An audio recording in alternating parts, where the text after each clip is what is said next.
Bonjour, bonsoir, auditeurs, auditrices et internautes à travers le monde. Nous allons avoir une émission bien spéciale sur les impacts de Covid-19 sur la pauvreté et la sécurité alimentaire en Haïti. En 2015, quelques 190 pays, dont Haïti, avaient pris l'engagement de réduire, pour ne pas dire éliminer complètement la pauvreté dans le monde, ainsi que éliminer la faim également. Les objectifs de développement durable. C'est la deuxième génération des objectifs de développement. On avait commencé avec les objectifs du millénaire pour le développement au début du siècle. Ensuite, 15 ans plus tard, on a pris les objectifs de développement durable. Et c'est ainsi qu'après le double choc subi par Haïti, pays LOC et Covid-19, il y a eu une conférence organisée par le ministère du Plan et de la Coopération externe avec le support du PNUD pour analyser les impacts de Covid-19 sur la sécurité alimentaire. Et pour commencer cette rencontre, il y avait deux personnalités. Le représentant du PNUD en Haïti, M. Fernando Hiraldo del Castillo, et le Premier ministre, et qui est également le ministre du Plan et de la Coopération externe, M. Joseph Joute. On va les entendre. J'accueille avec un sentiment de vive satisfaction votre honorable présence à cette conférence sur la pauvreté et la sécurité alimentaire en Haïti dans le contexte de la pandémie Covid-19. Je prends plaisir à vous souhaiter à tous une chaleureuse bienvenue en vous exprimant ma joie d'être parmi vous et vous voir vous associer à cette initiative conçue dans une dynamique de recherche active des meilleurs repères analytiques et décisionnels pour aborder avec efficience et pertinence la problématique multidimensionnelle de la pauvreté et la sécurité alimentaire. En effet, cette conférence qui nous rassemble aujourd'hui revêt une grande importance pour le programme des Nations Unies pour le développement, car il s'agit d'alimenter les débats autour d'une meilleure stratégie de lutte contre la pauvreté en Haïti, le premier objectif de développement durable parmi les 17 qui se sont fixés à atteindre, comme le veut l'agenda 2030. Mesdames et messieurs, comme chacun sait maintenant, les Nations Unies ont ratifié à l'unanimité un programme de développement durable audacieux et exhaustif, l'agenda 2030. L'agenda 2030 établit un nouveau cadre global, innovant et complexe, créant une vision de ce que le monde pourrait être en 2030. Ce plan d'action pour le peuple, la planète, la prospérité, la paix et les partenaires est très ambitieux. Ces 17 objectifs de développement durable sont universels et interdépendants. Le PNUD est particulièrement investi dans l'atteinte des ODD et à travers son plan stratégique 2018-2021, il se donne pour objectif d'aider les États dans leur effort de mise en œuvre des ODD.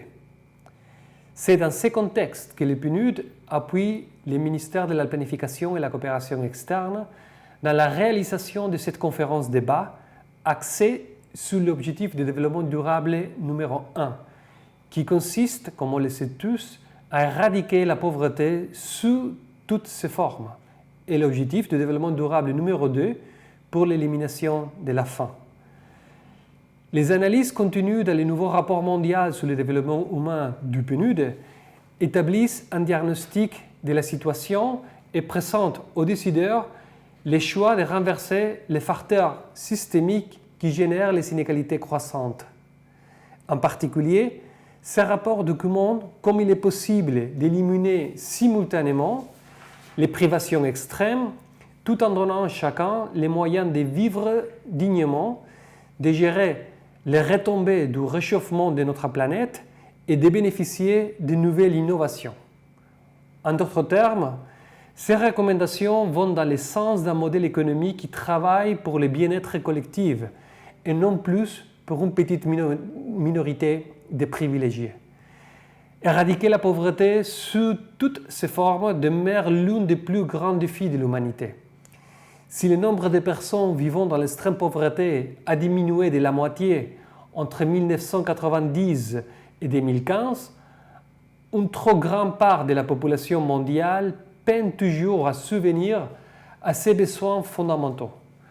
Environ 736 millions de personnes vivent avec moins de 1,90 $ centimes par jour, données de 2015.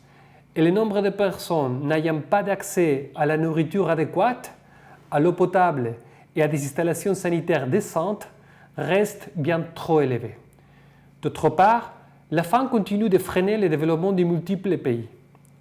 On estimait à 421 millions le nombre de personnes chroniquement sous-alimentées en 2017 et à plus de 90 millions le nombre d'enfants de moins de 5 ans souffrant d'une insuffisance pondérale grave. La sous-nutrition et l'insécurité alimentaire augmentent presque partout en Afrique et en Amérique du Sud. L'objectif numéro 2 vise à mettre un terme à la faim et à la malnutrition sous toutes les formes d'ici 2030, en faisant en sorte que toutes les personnes, notamment les enfants et les plus vulnérables, aient accès à une alimentation suffisante en quantité et qualité tout au long de l'année. Cela implique d'encourager des pratiques agricoles durables, d'améliorer les moyens d'existence et les capacités des petits paysans de permettre une égalité d'accès à la terre, aux technologies et au marché. Plus près de nous, selon les derniers rapports de la Banque mondiale, Haïti est le pays le plus pauvre de l'hémisphère occidental, avec un produit brut PIB par habitant de 870 $ en 2018 et un indice de développement humain les classant au poste 169 sur 189 pays en 2019. D'ailleurs, plus de 6 millions d'Haïtiens vivent en dessous du seuil de pauvreté avec moins de 2,41 $ par jour. Et plus de 2,5 millions sont tombés en dessous du seuil de pauvreté extrême, ayant moins de 1,23 $ par jour.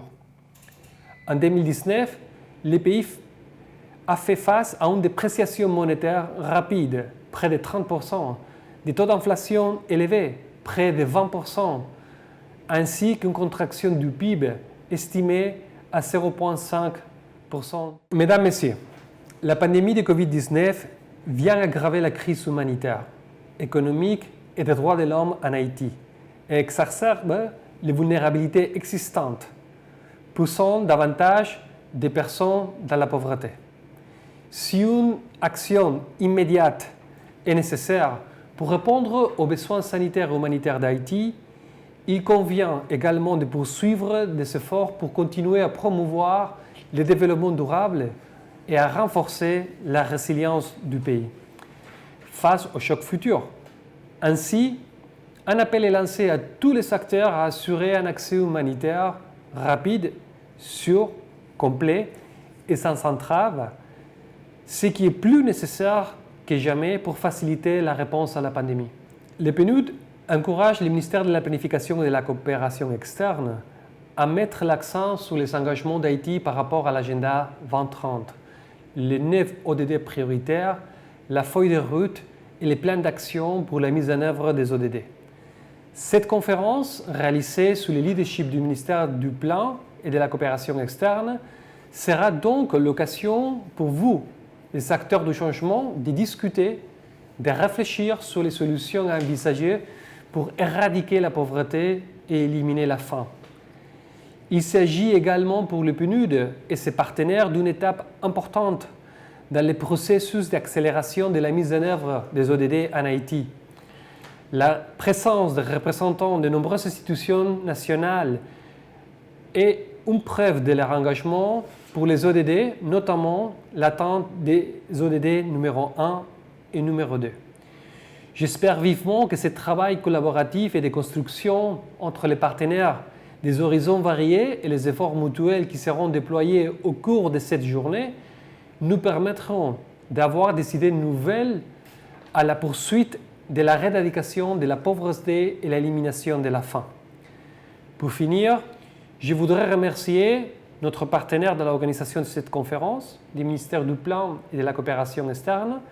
Je voudrais remercier aussi les agenceurs du système des Nations Unies et je voudrais enfin réitérer toute l'importance que le PNUD accorde aux contributions qui seront apportées dans le cadre de cette activité et l'analyse de leurs résultats.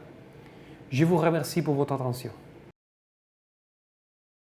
Monsieur le ministre de l'Agriculture, des Ressources naturelles et du Développement rural, Mesdames, Messieurs les représentantes et représentants des institutions publiques, Mesdames, Messieurs les cadres de l'administration publique, Mesdames, Messieurs les membres du secteur des affaires, Mesdames, Messieurs les membres de la société civile, Mesdames, Messieurs les représentations des agences des Nations Unies, Mesdames, Messieurs les représentants des partenaires techniques et financiers, Madame, Monsieur, en vos titres, rangs et qualités, chers invités. Les réflexions sur la manière de faire face aux défis de la pauvreté, de la faim dans le contexte de mise en œuvre des objectifs de développement durable ODD sont riches en recommandations et en résolutions. Durant ces dernières décennies, de nombreuses conférences et forats ont été réalisés sur les thématiques à travers le monde et en Haïti. Rappelons le programme d'action Istanbul adopté en 2011 en faveur des pays les moins avancés, les PMA, la conférence de Rio+20 en 2012 relative à la définition de la vision commune du développement durable, l'approbation du programme d'action d'Addis Abeba en 2015 sur la mobilisation des ressources et enfin l'adoption de l'agenda post-2015 et des objectifs de développement durable ODD en septembre 2015 par l'Assemblée générale des Nations unies. La pauvreté et la faim, qui font l'objet des objectifs 1 et 2 du développement durable, demeurent une grande préoccupation pour tout gouvernant. Pour l'administration Moïse Joute, elle constitue un défi majeur à surmonter, plus particulièrement encore avec l'expansion de la pandémie Covid-19, qui n'est pas sans conséquences sur les plans économiques, social et humain. En effet, les premières leçons tirées de la propagation de la pandémie Covid-19 montrent combien il est essentiel d'agir ensemble, aussi bien au niveau national qu'international, pour contenir et endiguer ce fléau et ses retombées néfastes qui affectent les conditions et la vie des populations et surtout les plus défavorisées. L'adoption de l'agenda post-2015 et des objectifs de développement durable ODD est une manière d'engager tous les pays, dont Haïti, à transformer la société pour un monde sans pauvreté et sans faim. C'est un objectif noble et assez ambitieux qui constitue pour l'administration Moïse Joute un pilier sur lequel s'appuie l'action gouvernementale. Autrement dit, les objectifs fixés à travers l'agenda 2030 rencontrent la vision de développement national fixée par le président de la République, son Excellence Jovenel Moïse. En effet, les actions favorisant l'atteinte des objectifs retenus à travers les ODD 1 et 2 sont des choix incontournables pour une vie meilleure au bénéfice de la population haïtienne, en particulier au niveau des collectivités territoriales qui peuvent jouer un rôle catalyseur dans les actions à entreprendre. Mesdames et messieurs, mes propos d'ouverture à l'occasion du lancement de cet atelier qui concerne la pauvreté et la faim et les impacts de Covid-19 sur la pauvreté et la sécurité alimentaire montrent le grand intérêt du président de la République, son Excellence Jovenel Moïse, et du gouvernement pour ce sujet. Il témoigne de l'engagement que nous avons pris pour travailler ensemble face à ce contexte difficile dans la perspective des solutions heureuses au bénéfice de la population. Il y a lieu de rappeler que 24% de celles-ci vivent sous le seuil de la pauvreté extrême et plus de 56% en dessous du seuil de la pauvreté, soit moins que $2 américains par jour, selon les dernières données disponibles. Vous accueillir à cet événement est le témoignage que l'atelier de réflexion et d'échange autour des problématiques de pauvreté, d'insécurité alimentaire, de malnutrition est l'occasion de produire des échanges très fructueux et des solutions appropriées pour faire face aux défis identifiés. En même temps, les résultats et les conclusions des travaux pourraient servir d'outils d'aide à la décision. Je dois aussi vous rappeler que la mise en œuvre des ODD est une œuvre énorme à accomplir, d'où la nécessité de se concentrer sur des actions conformes aux objectifs fixés. Il convient à présent de nous capitaliser sur les meilleures options pour la réalisation des ODD face aux défis associés. Mesdames et messieurs, il est utile de souligner que les travaux autour des ODD 1 et 2 constituent une œuvre collective et nous souhaiterions que tout un chacun s'y engage pour trouver les meilleures formules susceptibles d'arriver à des conditions de vie améliorées de la population haïtienne. Aussi, il me paraît important de vous interpeller sur la grande nécessité de redoubler nos efforts en vue de nous engager à partir d'une démarche cohérente dans un processus qui est en conformité avec l'agenda mondial et national zéro pauvreté et zéro faim. Il ne me reste plus qu'à vous souhaiter plein succès dans les travaux. Je vous en remercie.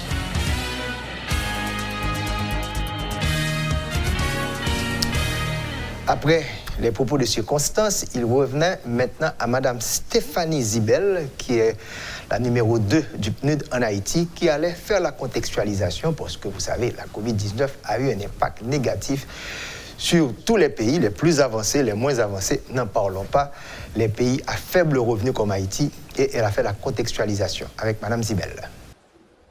Bonjour collègues, bonjour participants. Je suis Stéphanie Zibel, la représentante adjointe du PNUD en Haïti, et je suis ravie de participer à cette conférence sur les ODD en Haïti et le nexus avec la COVID et les implications pour le développement durable pour ce pays. Alors, je vais faire peut-être un petit survol sur le contexte et rentrer dans quelques détails par rapport à l'approche du PNUD. Alors, je crois que, comme c'est dit dans le titre de cette conférence aujourd'hui, on parle non seulement de l'agenda 2030, mais aussi l'impact de la pandémie COVID-19 sur le développement durable dans l'ensemble des pays du monde et ici en Haïti. Alors, nous voyons bien sûr que la pandémie est une épreuve pour l'humanité. C'est aussi l'occasion de se montrer solidaire et de transformer cette crise en élan planétaire pour atteindre les ODD d'ici 2030 en 10 ans. Alors, comme le dit le secrétaire général des Nations Unies, si nous prenons les mesures qu'il faut, la reprise pourrait emprunter une voie plus durable et plus inclusive. Mais si les politiques sont mal coordonnées, les inégalités déjà insoutenables risquent d'enraciner et de s'aggraver encore. Alors, c'est l'occasion de prendre une pause, d'avoir ce genre de réflexion dans lesquelles nous sommes engagés aujourd'hui avec l'ensemble d'acteurs pour voir comment agir à ce carrefour, si on peut le dire ainsi, entre le développement durable et cette crise pandémie de la pandémie du COVID-19. Alors, l'année 2020 a marqué le début d'une décennie d'action pour les ODD, mais la pandémie a fondamentalement modifié le contexte mondial du développement. Le monde est confronté au plus grand choc socio-économique d'une génération, à une époque caractérisée par des inégalités très prononcées. La fragilité de l'environnement est une perte de confiance croissante au sein et entre les sociétés. Cette pandémie est une crise sanitaire, mais pas seulement. Il s'agit aussi d'une crise humanitaire et du développement. qui risque de laisser des traces sociales, économiques et politiques profondes pour les années à venir, en particulier dans les pays déjà fragilisés, frappés par la pauvreté et accablés par des conflits. La solidarité qui a fait s'unir la communauté mondiale pour la définition des ODD est plus que jamais nécessaire. De la mise en place d'institutions solides à la création d'emplois, en passant par l'enseignement et les soins de santé pour tous, les ODD et l'engagement de ne laisser personne de côté donnent de meilleurs résultats lorsqu'ils sont abordés de manière intégrée. C'est ainsi que le monde doit œuvrer à l'unisson à l'éradication de la COVID-19. Et le PNUD, dans ce sens, s'apprête à changer sa façon d'agir. Et ça nous permet de faire ce qui était autrefois presque imaginable, de concevoir une autre façon de travailler. Et sur cela, je vais juste faire un petit survol sur comment le PNUD conçoit sa réponse et son appui à la gestion de cette pandémie. Et ça s'articule autour de 3 objectifs. D'aider les pays à se préparer à la pandémie et ses répercussions et à protéger leur population, à réagir pendant la flambée et à se relever des incidences économiques et sociales de la crise dans les mois à venir. Dans la plupart des pays, ces phases se déroulent simultanément et sont interdépendantes. La manière dont un pays se prépare à la pandémie et y répond, par exemple, aura un impact direct sur le type de relèvement nécessaire. Alors, si on regarde, et je sais qu'on va entrer en beaucoup plus de détails, profondeur avec nos experts qui sont avec nous aujourd'hui sur les objectifs 1 et 2, c'est-à-dire l'objectif 1 sur pas de pauvreté et l'objectif 2, faim zéro. On peut voir déjà, selon des rapports qui ont été publiés en juillet 2020, qu'on s'attend à une rechute de 71 millions de personnes dans l'extrême pauvreté en 2020. La première augmentation de la pauvreté dans le monde depuis 1998. La perte de revenus, la protection sociale limitée et la hausse des prix signifient que même ceux qui étaient auparavant en sécurité pourraient se retrouver menacés de pauvreté et la faim.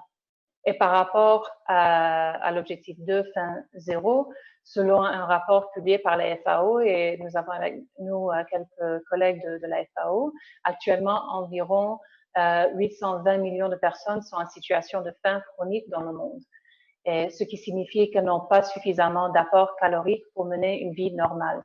Parmi elles, 113 millions de personnes font face à une insécurité alimentaire grave, aiguë, une situation de famine tellement grave que leur vie et leurs moyens de subsistance sont directement menacés et que leur survie dépend d'une aide extérieure.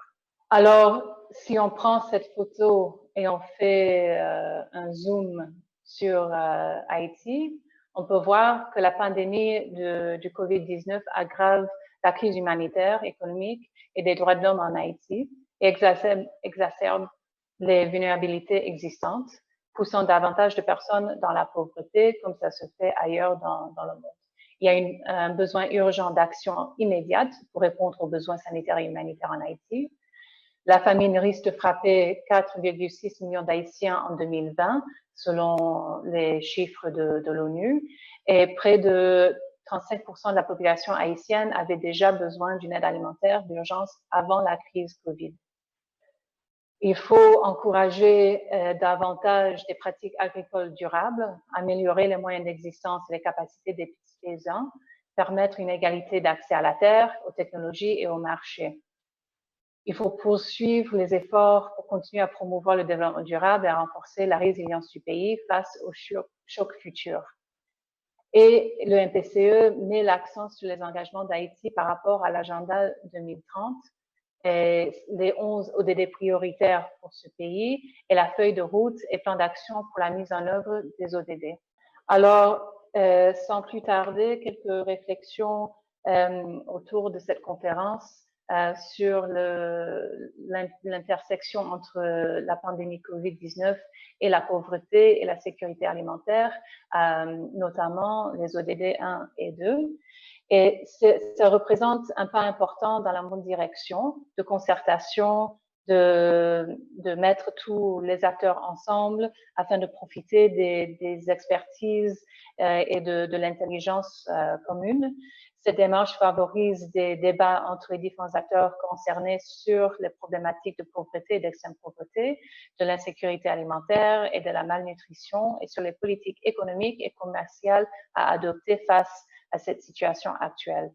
La conférence d'aujourd'hui posera des bonnes bases de discussion autour des facteurs à prendre en compte dans la mise en place d'une croissance économique inclusive, visant à une création substantielle d'emplois et une réduction des inégalités dans le pays. Ces actions témoignent une vision partagée dans la lutte contre la pauvreté, l'extrême pauvreté et la sécurité alimentaire. Mettez pour mettre, bipiti 50 000 gouttes. À bon petit temps, vous bénéficiez 7% obligé. Allez, oh, Carole, sans régler comme ça même, pas voir du tout. Ah, activité fait pas de temps.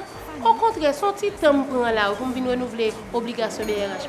On entend parler de l'obligation BRH. Qui ça lié même? Obligation BRH, c'est un produit banque centrale mettez sous marché pour faire l'argent fait petit. Débouquer pour pipiti, 50 000 gouttes, ou qu'à mettre dans l'obligation BRH, qui rapporte 7% d'intérêt chaque année. 7% d'intérêt chaque année? Ça bon net, oui. Et bien, son petit dollar, je dois l'acheter pour me serrer, oui, Fanny. Ah, pas jouer nos machins. Qui a fait acheter dollar serré ça? S'il descend ou bon, s'il monte, BRH a mettre un petit plus sous 7% là. Qui donc, pas de perdu nos machins. D'ailleurs, c'est renouvelé, renouveler l'obligation BRH là pour 3 mois. Et puis, qui compte exactement ma jeune produit ça?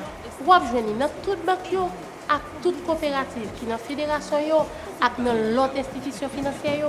Eh bien, avec l'obligation BRH, tout j'aime gagner. Ou fin parler Carole, malé. Kounia, gen plus avantage toujours l'entrée dans l'obligation BRH. Si vous faites le fait 3 mois, BRH a boss 7% intérêt. Si c'est 6 mois, intérêt à 7,25%. Et puis, si quoi vous faites une année dans l'obligation BRH, vous avez 7,50% intérêt sous maman l'argent. Mettez pour mettre. Vous avez 1000 raisons pour investir. Vos enfants, votre retraite, pour les imprévus, pour gagner plus d'argent. Mais pour bien investir, il vous faut les bons produits et la bonne équipe. En Haïti, une seule référence, Profin. Commencez à investir à partir de 1 000 $ ou l'équivalent en gourde. Ouvrez votre compte de placement Profin aujourd'hui même. Contactez-nous placement@groupeprofin.com 28 11 91 91 ou 28 11 92 92.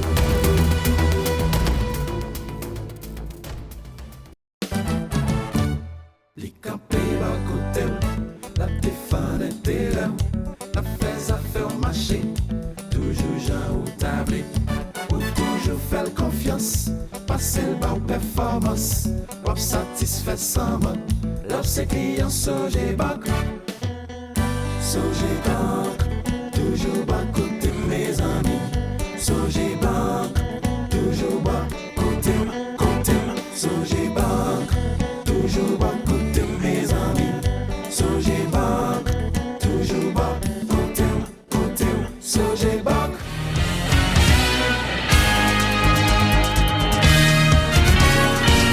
Après un petit tour à travers le monde pour savoir comment les ODD, les 17, comment ça se retrouve à travers le monde, eh bien, on va atterrir maintenant en Haïti et nous allons nous rendre du côté du ministère du Plan et de la Coopération externe avec l'une des responsables, Mme Fatima Léon Prophète, qui va nous expliquer les 11 ODD prioritaires pour Haïti d'ici 2030. Bonjour tout le monde. Mon intervention ce matin à l'occasion de l'atelier sur les impacts de la COVID-19 sur la pauvreté et la sécurité alimentaire en Haïti, notamment en ce qui concerne l'ODD 1 et 2. Mon intervention consiste particulièrement de vous faire le point sur l'agenda 2030 et les objectifs de développement durable en Haïti. Au sommaire de ma présentation, on aura le contexte et les défis, les engagements d'Haïti par rapport aux objectifs de développement durable, des OMD par rapport aux ODD, le processus de priorisation des ODD en Haïti, la matrice d'analyse des cibles prioritaires, le choix des cibles prioritaires, la feuille de route associée à son plan d'action et les perspectives. En termes de contexte, je vous dirais qu'à la suite de l'adoption de l'agenda 2015 et des objectifs de développement durable en septembre 2015, Haïti s'est engagé à travailler pour la mise en œuvre de ces objectifs.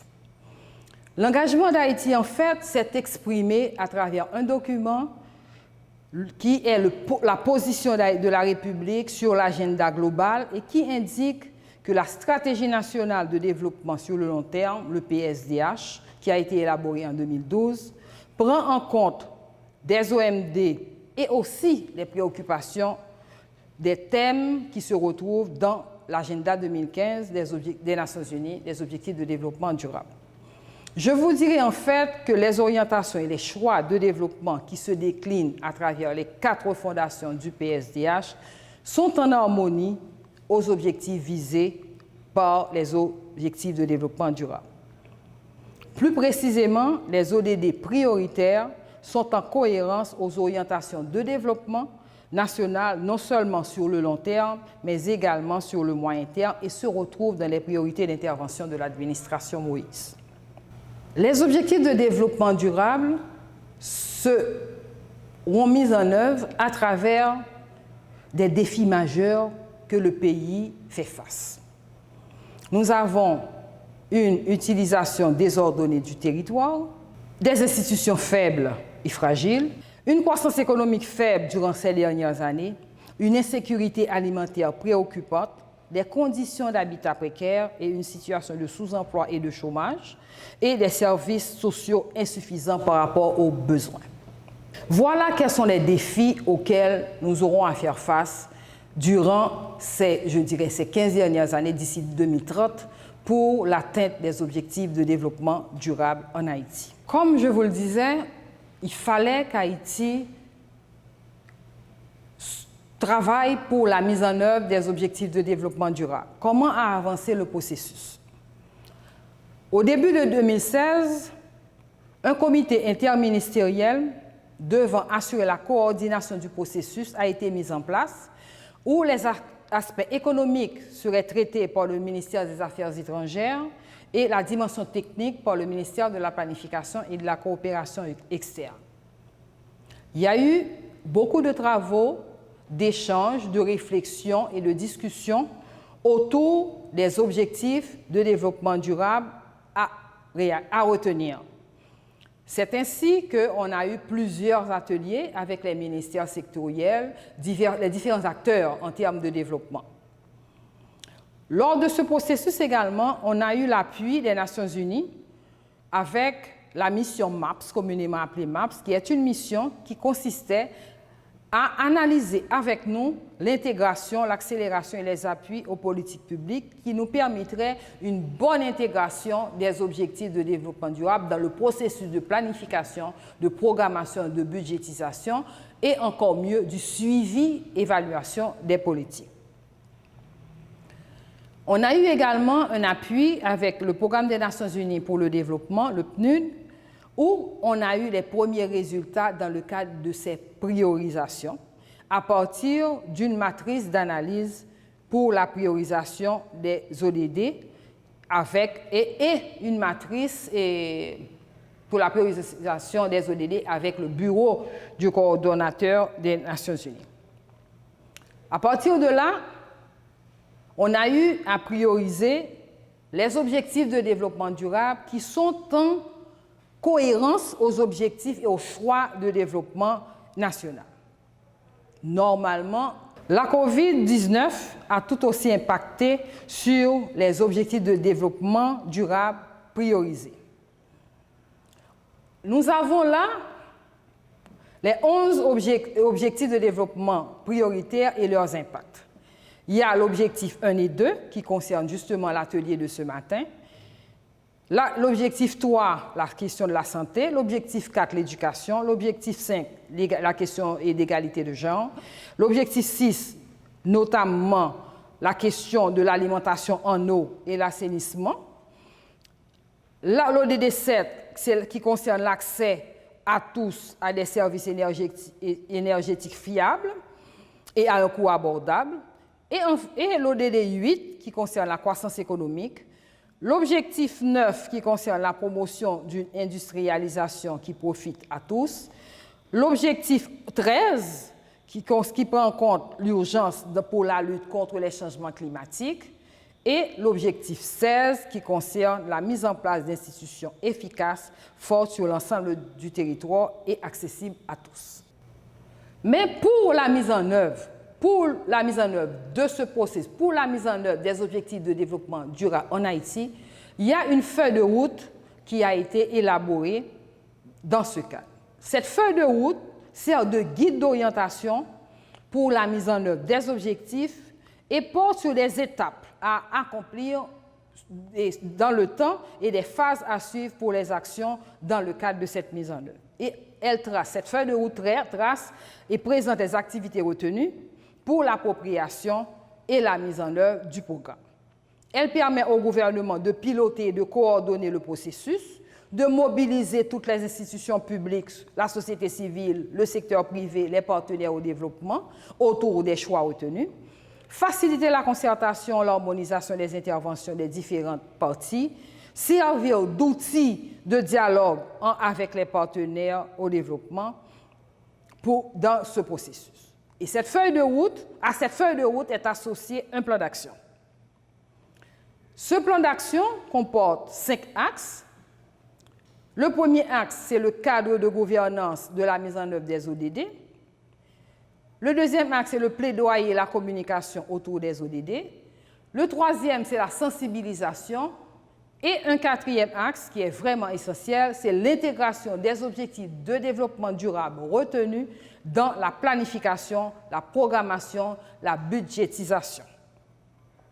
Et un dernier axe, c'est le renforcement du système de gestion de l'information, du suivi et de l'évaluation, qui comporte un élément, un aspect fondamental, c'est la production statistique pour le suivi des actions qui seront menées.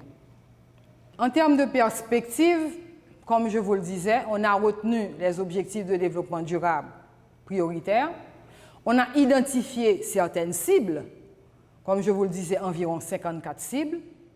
Maintenant, il nous reste à finaliser ces cibles avec les secteurs concernés et de définir des indicateurs qui nous permettra de faire un suivi régulier des objectifs de développement durable. Autre élément de perspective, c'est de poursuivre les ateliers de sensibilisation, c'est de poursuivre les ateliers de sensibilisation et de vulgarisation, comme nous le faisons là ce matin, et enfin, un meilleur engagement et implication des secteurs concernés dans la mise en œuvre des objectifs, et enfin, élaboration du premier rapport de mise en œuvre des objectifs de développement durable en Haïti. Je vous remercie. Monsieur Schmidt-Saint-Fleur, l'un des responsables de l'unité de pauvreté au sein du ministère, l'UOPS, va nous expliquer également quel impact que ça a eu sur la pauvreté. Ce n'est pas seulement le cas d'Haïti, à travers le monde, il y a une nette augmentation de la pauvreté et de l'extrême pauvreté. Donc comment se repositionner sur la voie de développement durable? Il va nous donner un petit peu la situation d'Haïti. Bonjour, bonsoir à vous qui prenez part à cette conférence virtuelle sur les objectifs de développement durable. Je voudrais dans un premier temps remercier les organisateurs de cet événement qui ont bien voulu associer l'unité d'observation de la pauvreté et de l'exclusion sociale à ce grand événement et aussi à mes collègues de l'unité. Alors mon nom est Schmidt-Saint-Fleur, mon intervention va porter sur l'impact de la COVID sur l'objectif de développement durable 1. Il y a certainement des conséquences lourdes qu'on peut dénoter tant sur le plan économique que sur le plan social. Alors, ces conséquences sont à très court terme, à court, moyen et long terme. Par exemple, à très court terme, donc, il va sans dire qu'il y aura une chute du PIB, il y aura une détérioration de la balance commerciale, il y aura une perte d'emploi et de moyens de subsistance pour certains, il y aura une désorganisation des chaînes d'approvisionnement nationales, il y aura un ralentissement de l'activité économique, il y aura un accroissement de l'activité dans le secteur informel, il y aura une détérioration du pouvoir d'achat dans le secteur, il y aura une détérioration du pouvoir d'achat des ménages. Et aussi, on dénotera aussi une contrainte budgétaire plus aiguë en raison de tarissement des ressources extérieures. Il y aura une flambée des prix des produits de première nécessité et aussi comme conséquence à très court terme, il y aura une baisse considérable des transferts de la diaspora qui représentaient 20% du PIB. Maintenant, à court, moyen et long terme, en termes de conséquences économiques de la COVID, donc il y aura très certainement une crise de la dette, il y aura très certainement un spectre du chômage, une baisse du niveau de vie des ménages et un déséquilibre budgétaire. Maintenant, sur le plan social, la COVID a aussi des impacts. À très court terme, l'accès à la santé des personnes vulnérables, l'accès à des services de base, éducation eau potable, grande difficulté de personnes bénéficiant de l'assistance sociale, l'augmentation de l'insécurité alimentaire aiguë. À court, moyen et long terme, il y aura un accroissement des inégalités sociales, crise sociale en vue. Maintenant, par rapport à tout ça, il y a lieu de formuler quelques éléments de réflexion et des défis. D'abord, faire du secteur agricole un pilier de relance de l'économie, mettre en place des corridors alimentaires et soutenir les agriculteurs, concentrer des efforts sur les régions et les populations les plus exposées aux risques, renforcer les systèmes de protection sociale, préserver l'accès à l'alimentation et à la nutrition des groupes les plus vulnérables, faire de la COVID un catalyseur de transformation économique. Alors par rapport à ça, il faut dire que à partir de maintenant, cette question de télétravail s'installe dans notre quotidien. Alors l'économie numérique, c'est une opportunité qu'il faut saisir. Il faudrait aussi mitiger les impacts des crises sur la pauvreté à travers les documents de politique publique. Par rapport à cela, je salue les efforts au niveau du ministère de la Planification qui sont en train de mettre à pied une évaluation socio-économique de l'impact de ce choc sanitaire et d'envisager des mesures de redressement rapide. Alors, il faudra aussi profiter de la situation de Covid pour mieux cibler, par exemple, la carte de pauvreté, qui est un outil de planification, elle est indispensable. Maintenant, en termes de défis, la réalisation régulière des enquêtes d'envergure nationale auprès des ménages, ce serait important pour pouvoir suivre le progrès dans le temps. La mobilisation des ressources pour financer les programmes de développement de la statistique de manière à faciliter l'évaluation des politiques publiques de développement. La disposition des ressources humaines qualifiées au niveau des structures statistiques publiques appelées à produire les données statistiques sera nécessaire. Alors, par rapport à la carte de pauvreté que nous avons signalée, qui est un outil indispensable, il faut dire qu'un effort de renouvellement de la carte de 2004 a été enclenché au niveau du ministère. Cette nouvelle carte mise sur la dotation, l'accessibilité, la fonctionnalité et les potentialités des services de base, puisque la carte de 2004 est dépassée par rapport aux besoins grandissants causés par la COVID. Je voudrais vous remercier pour cette présentation. Mettez pour mettre, bipiti 50 000 gouttes. Apprenti temps ou bénéficier 7% obligé. Famille, oh, Carole, Sans régler comme ça même, pas voir du tout. ah, activité fait pas temps. Au contraire, son petit temps prend là pour venir renouveler obligation BRH moyen. On entend parler de obligation BRH. Qui ça lié même? Obligation BRH, c'est un produit banque centrale mettez sous marché pour faire l'argent fait petit. Débouquer pour pipiti 50 000 gouttes ou qu'à mettre dans l'obligation BRH cap rapporte 7% intérêt chaque année. 7% intérêt chaque année. Ça bon net oui. Et bien son petit dollar m'ta pas lâcher pour me serrer oui Fanny. Ah, pas jouer nos ma chère. Qui a fait acheter dollar serré ça? S'il descend ou bon, s'il monte, BRH a mettre un petit plus sous 7% là. Qui donc pas de perdu nos ma chère. D'ailleurs, c'est renouvelé, renouveler l'obligation BRH là pour 3 mois. Et puis qui côté exactement m'a besoin de produit ça? Ou a besoin dans toute banque yo, à toute coopérative qui dans fédération yo, à dans l'autre institution financière yo. Eh bien, à obligation BRH, tout j'aime gagner. Ou fin parler Carole, malé. Kounia, gen plus avantage toujours l'entrée dans l'obligation BRH. Si vous faites le fait 3 mois, BRH a 7% intérêt. Si c'est 6 mois, intérêt à 7,25%. Et puis, si vous faites une année dans l'obligation BRH, vous avez 7,50% intérêt sous maman l'argent. Mettez pour mettez. Vous avez 1000 raisons pour investir. Vos enfants, votre retraite, pour les imprévus, pour gagner plus d'argent. Mais pour bien investir, il vous faut les bons produits et la bonne équipe. En Haïti, une seule référence, Profin. Commencez à investir à partir de 1 000 $ ou l'équivalent en gourde. Ouvrez votre compte de placement Profin aujourd'hui même. Contactez-nous placement@groupeprofin.com 28 11 91 91 ou 28 11 92 92.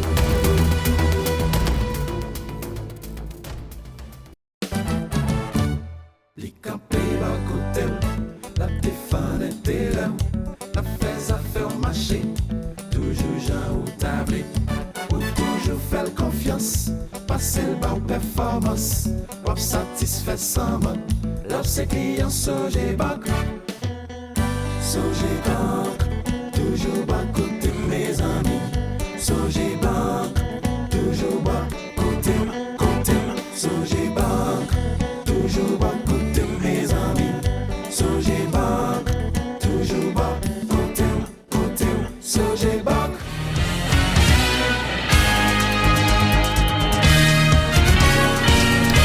Monsieur Armel Cazot, coordonnateur de la Commission nationale pour la sécurité alimentaire, a fait pour nous également une analyse de cette situation au niveau du pays, avec des zones assez critiques. Écoutons Monsieur Cazot. C'est un plaisir pour nous, comme entité qui a fait suivi sécurité alimentaire, pour nous intervenir, pour nous porter des éléments qui permettent de comprendre la situation de sécurité alimentaire d'un pays, mais tout pour faciliter et compréhension, mais aussi pour capable aider dans la prise de décision. Parce que si vous bien comprendre nos situations, les bien analyser, eh bien la plus facile pour connaître quel type d'intervention pour mettre en place pour faire face à la situation.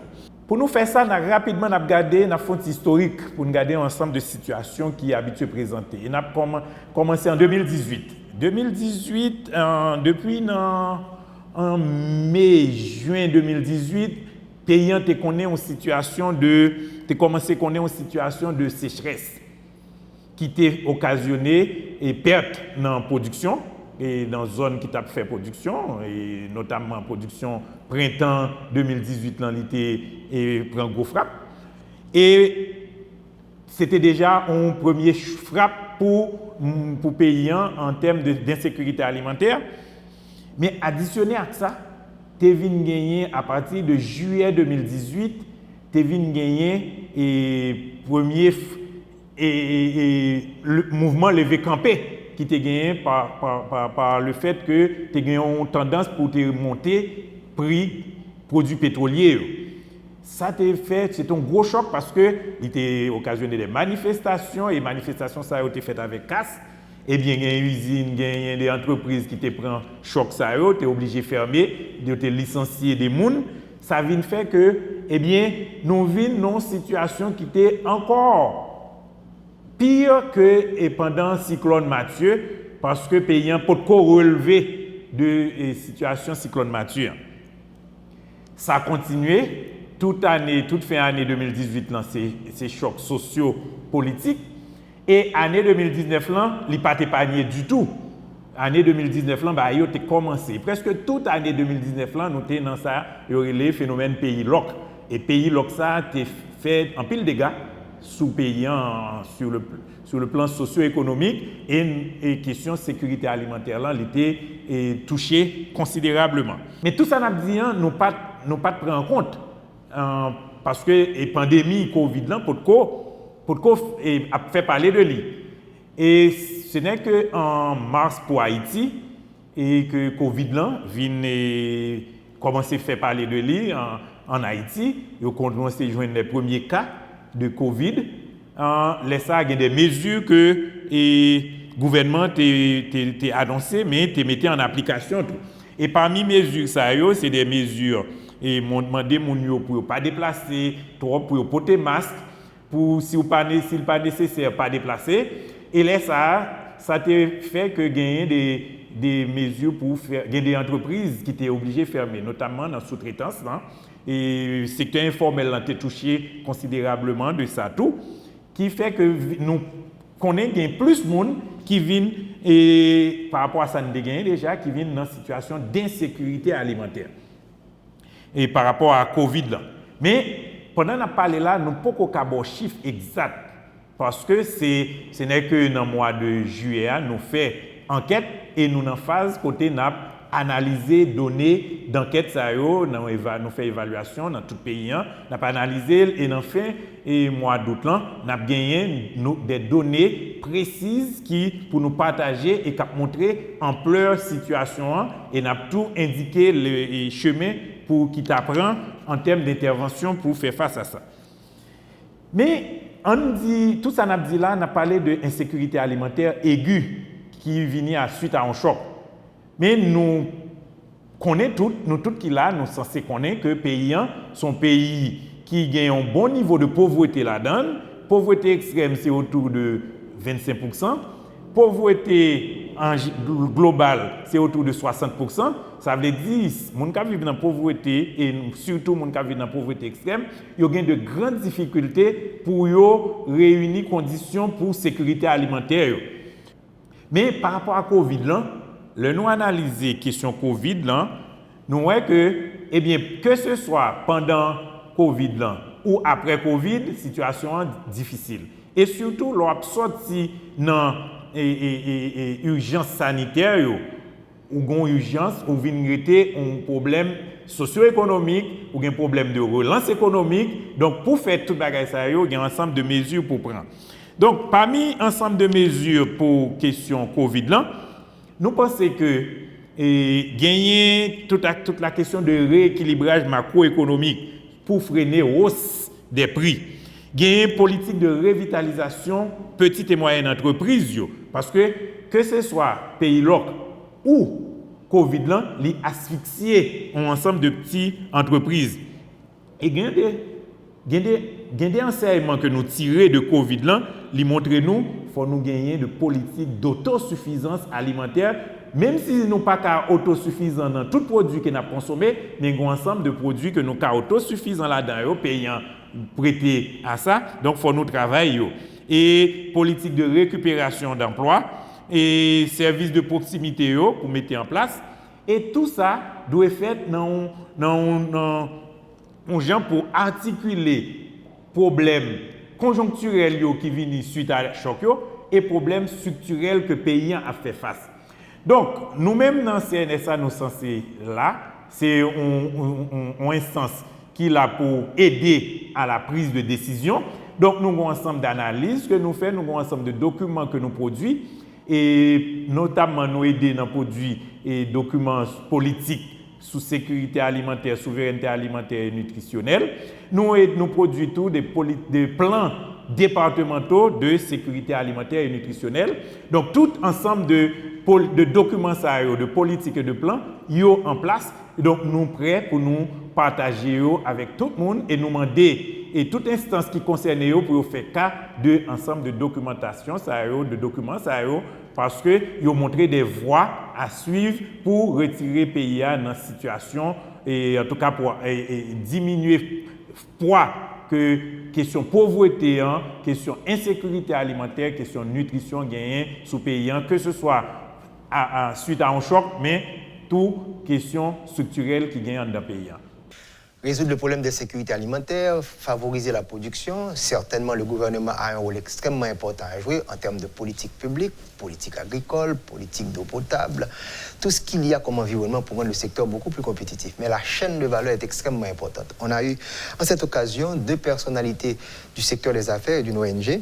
Nous voulons parler de Christine Saint-Ville, de Papyrus, et M. Kenneth Michel d'Étoile du Nord, qui nous expliquait l'importance de la chaîne de valeur dans la production agricole en Haïti.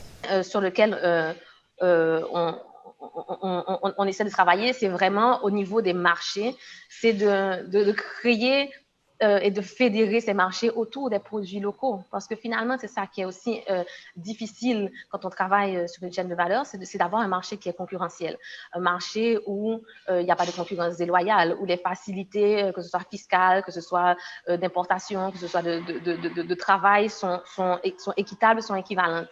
Donc, c'est aussi de faire comprendre aux entreprises haïtiennes qui sont consommatrices des matières premières que pour pouvoir finalement dynamiser cette filière, cette production, il faut pouvoir y mettre aussi du sien. Donc, ne pas simplement rester fixé sur une question de prix, parce qu'effectivement, sur cet aspect-là, on a du mal à être concurrentiel, mais plutôt de se dire que sur le long terme, si on arrive à s'engager, on va pouvoir créer une dynamique où la production sera absorbée pour un produit final intéressant pour le marché et potentiellement pour l'exportation. Donc, ça, ce sont les difficultés essentielles qu'on a au niveau de l'aspect durabilité de la chaîne. C'est vraiment de fédérer et d'engager les différents acteurs, les différentes parties prenantes à jouer un rôle déterminant sur cette chaîne-là. Donc, l'autre aspect sur lequel on essaie aussi d'avoir une influence, c'est l'aspect économique de cette chaîne-là, en travaillant avec les autorités locales pour essayer de voir dans quelle mesure est-ce qu'on peut créer un environnement qui est porteur, comprendre finalement les causes de notre sous-performance, oui, mais aussi qu'est-ce qu'on peut faire pour nous assurer que chacun a sa place et que chacun peut tirer un profit, finalement, une opportunité de cette chaîne-là pour avoir une valeur économique. Donc, on sensibilise beaucoup les agriculteurs avec lesquels on travaille sur le fait que en créole, ça s'appelle Jardin, c'est business où on espère vraiment leur montrer qu'il y a le moyen de contrôler de manière optimale les coûts, mais aussi de s'assurer que leur parcelle n'est plus qu'un moyen de subsistance, mais un moyen de revenu pérenne pour eux. On travaille à une plus petite échelle, c'est sûr, mais on espère que ce modèle qu'on met en place pourra être répliqué peut-être un peu plus tard. Et forcément, l'autre aspect qui est important pour nous, c'est un aspect social. C'est l'aspect vraiment de la chaîne sur la société. Comment est-ce qu'on arrive à travailler avec les groupes qui sont un peu plus marginalisés, un peu plus défavorisés, qui ont moins d'opportunités. Madame Zibel parlait tout à l'heure d'une équité au niveau de l'accès à la terre, de la technologie, des marchés. Donc ça aussi, on essaie de faciliter, d'être une plateforme pour nous assurer que les organisations de producteurs, les intermédiaires puissent jouer un rôle de générateur de revenus et de richesses. Donc, je ne vais pas m'étendre trop. Donc, je voulais vous parler essentiellement des pôles sur lesquels nous, on travaille. Comment est-ce qu'on essaye d'influencer cette chaîne de filière de haricots. Kenneth, je te laisse prendre la suite en tant que maillon de cette filière-là, peut-être pour amener ta perspective sur la chaîne de valeur. Et puis... Merci Christine. La réalité, c'est que les petits planteurs n'ont pas nécessairement compris le même message que les autres acteurs ont un objectif. Ils sont dans un mode de survie et n'ont pas toujours accès aux informations comme nous les avons. Donc, en cheminant avec le petit planteur, il faut aussi permettre aux autres structures de pallier aux problèmes. À Étoile du Nord, nous sommes arrivés à la conclusion qu'on ne peut pas attendre des programmes pour des semences. Donc, on participe nous-mêmes à la mise en place de semences de qualité pour justement travailler ou avec les grandes surfaces ou avec les petits planteurs qui ont compris le mode de fonctionnement qu'il faut avoir. La deuxième étape, c'est que on ne peut pas, de notre point de vue, ignorer les contraintes locales et s'attendre à ce que tous les acteurs jouent leur rôle comme si c'était un monde parfait. Pour nous, il faut que les infrastructures existent pour qu'on justement on arrive à une production dans le secteur agricole qui soit viable et permette justement une production stable. De ce point de vue, moi, j'ai des questions. Quand est-ce qu'on aura en Haïti, à travers nos relations avec l'État ou avec les partenaires du secteur ONG, un programme national de surface récoltée avec des cultures appropriées? Donc, on sait qu'il y a une campagne d'automne, on sait qu'il y a une campagne de printemps, mais on ne sait pas quelles sont les surfaces qui seront officiellement emblavées en X, Y ou Z produits. On sait qu'il y a des communes dans lesquelles on fait une production de haricots ou une production de petits milles ou de maïs ou de riz. Mais on ne sait pas quelle quantité de semences avait été mise disponible au début de la récolte, qu'est-ce qui a été physiquement et réellement planté et qu'est-ce qui est dans un suivi. Et moi, de mon point de vue, il est difficile d'arriver à des objectifs si au départ, les informations ne sont pas disponibles sur qu'est-ce qui est en fait ou dans une dynamique un peu différente, les objectifs qu'on se donne pour cette culture. Donc, souvent, on nous dit que c'est le ministère de l'Agriculture qui le fait, mais le ministère de l'Agriculture n'a pas les structures pour faire le suivi. Parfois, on nous dit que c'est une ONG qui le fait, mais l'ONG n'a pas nécessairement toute l'information nationale. Donc, moi, aujourd'hui, je suis plutôt dans une situation où je dis que certains acteurs qui sont impliqués dans une filière devraient, par des informations qu'ils ont, prendre des dispositions et maintenant remonter l'information à la structure étatique et à la structure des partenaires. Donc, je sais que dans une étude qui a été faite en 2014, il y avait 52 communes qui travaillaient le petit mil. Aujourd'hui, mon objectif, c'est de voir comment ces 52 communes peuvent avoir des surfaces identifiées qui seront emblavées avec des variétés de petits mil qui sont de qualité et se donner des objectifs d'atteinte de 100 000 tonnes, 200 000 tonnes ou 300 000 tonnes de sorgho dans ces départements et ces communes. Et je pense que ça doit être pareil pour le maïs, le pois. Aujourd'hui, le planteur, s'il sait que le petit mil est mieux payé que le maïs, va se détacher du maïs pour aller planter du petit mil. On ne dit pas que c'est les mêmes surfaces qu'il va changer, mais il va faire des choix. Et par ces choix, il crée une instabilité alimentaire dans sa région parce que justement, c'est mené par le revenu et non pas par l'alimentation. Le financement était également au rendez-vous et la Banque centrale qui a un projet et un programme beaucoup plus important pour croissance. Et il revenait à M. Clifford Pavilus, un membre de la Banque centrale, pour nous expliquer comment cette banque pourrait supporter les activités au niveau du secteur agricole.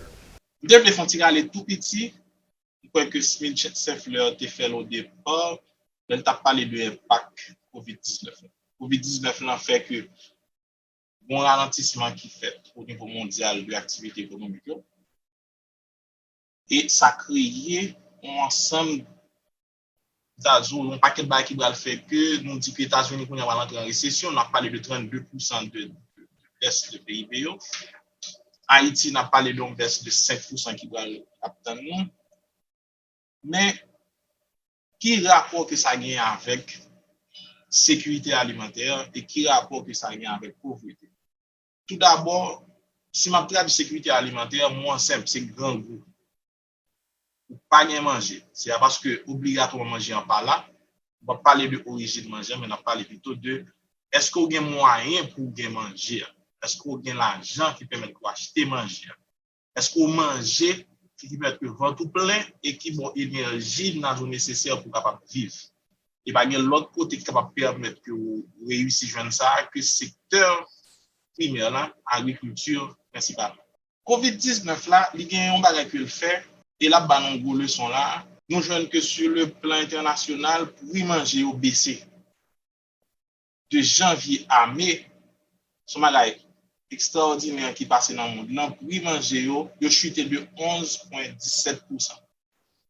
De janvier à mai 2020, avant que vous fassiez monter de 2,37% en juin 2020.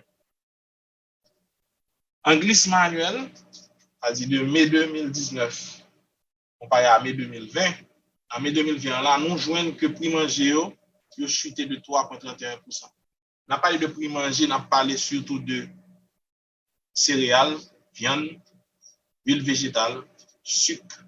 Dans la même période, ça, nous joignons par contre une augmentation de 27,1% de prix en Haïti. Prix manger en Haïti. Qui sont paradoxes. Comment faire que sur le marché international, la prix va baisser et nous-mêmes, prix va augmenter.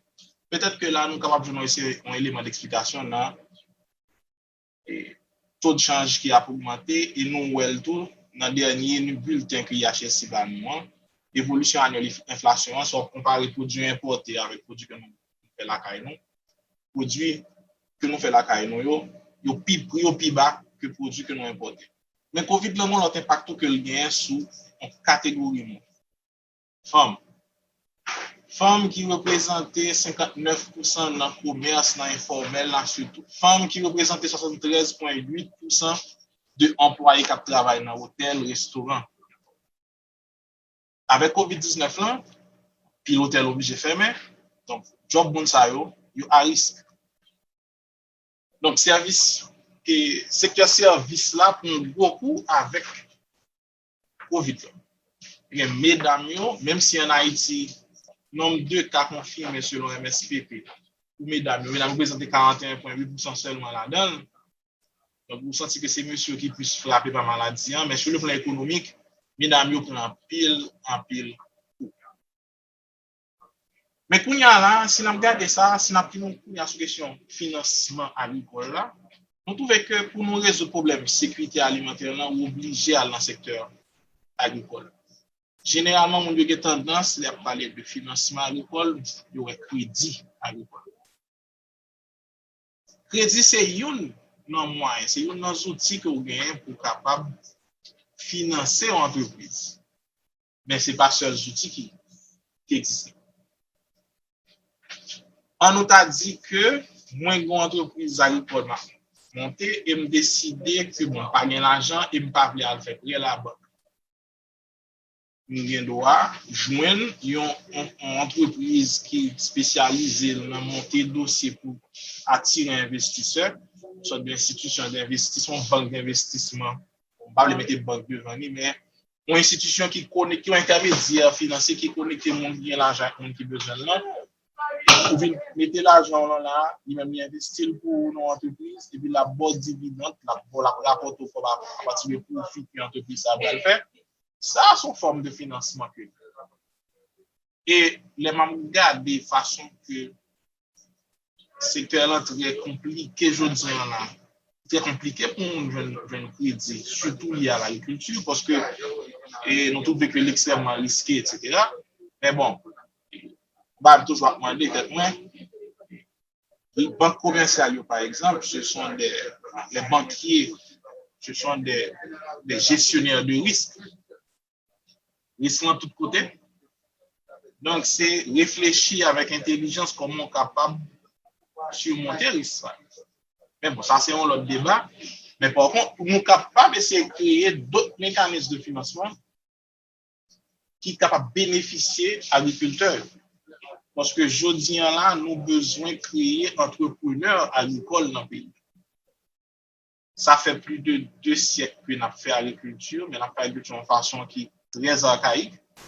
C'est parce que nous pouvons développer l'esprit entrepreneurial agricole, ça. Côté que on a essayé avocat lié, mon fils c'est juge lié, mais il trouve que il y a une opportunité là, moins il y a un capital, moins il y a un terrain qui est disponible, qui est capable de produire, qui savent capable de faire qu'on y a mettez compétences qui avec l'autre monde qui est capable pour qui est. Et recommandation qui vient dans les affaires financement agricole, je pense que il y a un pile à secteur informel. Parce que le secteur informel là représente un marché pour l'agriculture.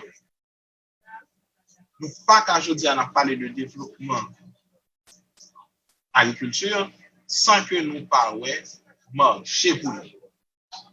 Et une marché nous, à répéter, c'est le marché informel. Donc, nous, il y a un pile bagage pour faire pour le secteur informel ça, et principalement qui s'est formalisé. Je n'ai façon que nous connaissons combien de monde qui l'a dedans. Parce que le monde qui l'a dans de toute manière, il va aller là-dedans parce qu'il y a un problème. Et il y a un travail, soit qu'il y a du travail. Donc, il va aller là parce qu'il est obligé à chercher un moyen pour vivre. Mais les gens dans le secteur informel, c'est pratiquement que nous perdons du trace économique pendant que nous ne parlons pas devant nous, il y a terre nous. Donc, formaliser, m'a quitté ça peut-être pour monsieur qui a réfléchi fiscalité, mais seul conseil peut-être que nous avons capable c'est ça d'avancer, c'est pas essayer de formaliser de manière capable de dire traditionnelle, gens que la loi fiscale haïtienne déjà bâtie. Déjà que c'est pas un revenu clair que vous gagnez, c'est pas comme si son propre vraiment qu'à rentrer, etc. pour la plupart. Donc, elle mettait des taxes sur lui. Donc, pour la faire, te dire, trop d'infos sur l'info, ça plus fait que vous courez toujours vers d'autres sphères et cherchons une sorte de souterrain en bas, souterrain déjà qui est informel là.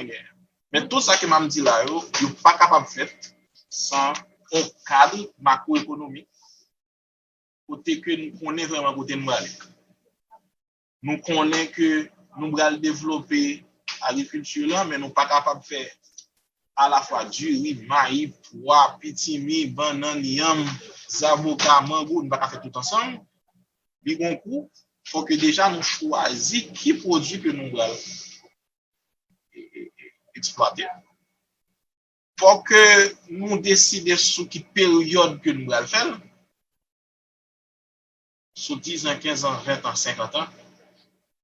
Et là, ça a besoin de chita parler à tout acteur économique avec les gens qui n'ont pratique. Dans pile, nous, c'est des bureaux que nous chita. Nous, par contre, ça va passer dans le pays. Nous, par contre, mais par contre, il y a des gens qui dans l'élevage cabrit, qui dans l'élevage lapin, qui dans la production cacao, qui voyagent dans le pays, qui connaissent les problèmes que nous avons, pour que nous soyons capables de prendre ça, nous mettons ensemble avec des décideurs pour expliquer effectivement, mais qui ça nous besoin, les décideurs eux-mêmes, à l'écoute de nous. Pour que nous ayons dans ce civil qui peut-être gagner un goût sous compte bancaire, mais pas qu'on ça peut faire avec, nous mettons ça en contact avec agriculteurs qui ont une expérience qui permet que nous prendre des décisions pour investir dans des entreprises agricoles. Et puis, nous ne pouvons pas aller aucun côté sans faire recherche. Il faut qu'il y ait des recherches qui sont faites dans le secteur agricole. Et pour me finir, je vais rappeler nous justement que BRH est un fonds de recherche qui est disponible. Nous chargeons avec idée, il y a pile d'opportunités. Donc, nous-mêmes, capitaine de là, jeunes garçons, jeunes filles, qui ont une idée d'entreprise, ou sont chercheurs, pas oublier que font BRH là pour appliquer, développer idéaux, appliquer BRH à temps. Voilà, chers amis, nous avons fait le tour. Secteur public, secteur privé, il faut qu'il y ait une bonne politique publique sur le plan agricole. Il faut qu'il y ait également un secteur privé des affaires dynamiques, que ce soit au niveau du monde rural qu'au niveau du monde urbain, pour qu'il y ait une bonne harmonie, une bonne synergie. Donc tout le monde s'était retrouvé pour que l'on puisse penser, réfléchir la relance après Covid-19 et également Pays LOC. Merci, à dimanche prochain.